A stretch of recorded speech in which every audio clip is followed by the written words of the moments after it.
వాళ్ళు రామచంద్ర వాళ్ళు ఈ నలుగురు కలిసి నెల్లూరులో ఒక వ్యక్తితో టైప్ అయ్యి అతని దగ్గర నుంచి ఈ గాంజాన్ని తెప్పించుకొని రామచంద్ర పొంగనూరు వాళ్ళకి ఇస్తే పొంగనూరు వాళ్ళిద్దరూ చిన్న చిన్న బ్యాగులు పెట్టుకో పొంగనూరులోనూ చుట్టుపక్కల పరిసర వాళ్ళు అమ్ముతున్నారు. ఇన్స్పెక్టర్ గారు ఇన్ఫర్మేషన్ సెటప్ చేసి ఈ రోజు వాళ్ళు ఆ బస్సులో నుండి ట్రాన్స్పోర్ట్ చేసుకుని వస్తున్నప్పుడు వీళ్ళందరూ 4 కిలోలు రెడీ హ్యాండ్ గా 4 కిలోల గాంజా పట్టుకోవడం జరిగింది. ఈ 4 డిమాండ్ చూపిస్తున్నాము. ఎవరైతే వీళ్ళకు నెల్లూరు నుంచి పెడుతున్నాడో అతను కూడా కేసు విచారణ చేయడం జరిగింది.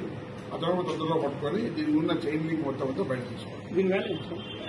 ఆ కిలో 20,000 కొన్నారు వీళ్ళు. ఈ 4 కిలోలు కలిసి 80,000 వీళ్ళకు ఉన్న రేటు.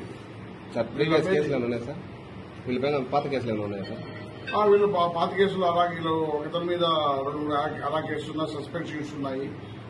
మిగిలిన వ్యక్తుల పైన కూడా ఒకసారి పూర్తి మన పోలీసులు పరిధిలో రాకుండా మరి ఎక్కడన్నా వీటి కేసులు అది కూడా విచారిస్తారు సార్. వీళ్ళు నలుగురు అమ్మే A5 అని చెప్పి నెల్లూరులో ఒక వ్యక్తి ముఖ్యంగా వీళ్ళకి ట్రాన్స్పోర్ట్ చేసి చెప్తున్నా అని చెప్పారు. అతని డీటెయిల్స్ కూడా తీసుకోవడం జరిగింది. అతను కూడా తొందరలో అరెస్ట్ చేస్తాం. అదే పట్టుకుని దీనికి సంబంధించి ఫ్రంట్ వర్డ్ బ్యాక్ వర్డ్ అన్ని వ్యక్తులను లిస్ట్ అవుట్ చేస్తాం.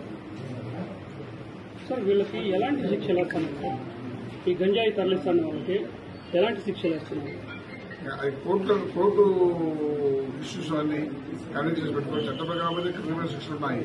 అది ఉన్న వీటిని బట్టి ట్రాన్స్పోర్ట్ బట్టి కేఎస్ పెట్టి వెయిట్ బట్టి వాళ్ళ అఫెన్స్ నోటీని బట్టి 10 years పనిష్మెంట్ ఉంది. ఈ 4 కిలోస్ కాదు 10 years punishment, 1 lakh fine amount court ఉంది.